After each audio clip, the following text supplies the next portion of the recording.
शांति recording studio Supaul.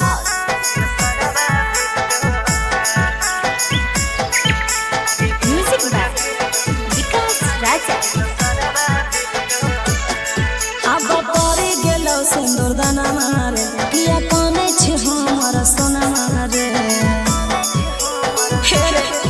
अब परे गेलो सिंदूर दाना मारे किया काने छे हमर सोना मारे अगे भोरा भेलो सोना गे सरवा भेलो ना अगे भोरा भेलो सोना गे सरवा भेलो घुरल जल हमसे तोरा घुरल जल हमसे तोरा चोरवा अइलो ना अगे भोरा भेलो सोना गे सरवा भेलो ना अगे भोरा भेलो सोना गे सरवा भेलो ना गेला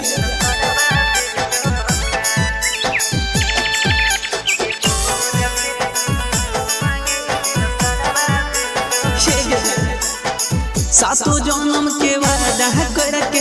चला जहिबे दूर गे माई बाबू के चलते सुगवा छियो मजा बोरा रे हे गई सातो जन्म के वादा करके चला जहिबे दूर गे माई बाबू के चलते सुगवा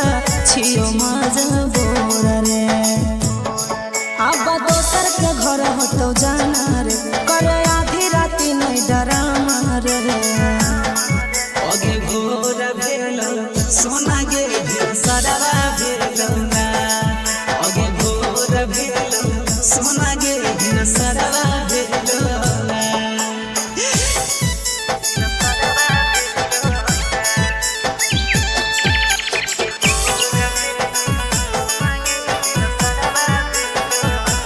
हे गई देहिया से जान हमार जान लेके जाईबी करबो जब फोनमा सोनमा मिल की नई देहिया से जान हमार जान लेके जाईबी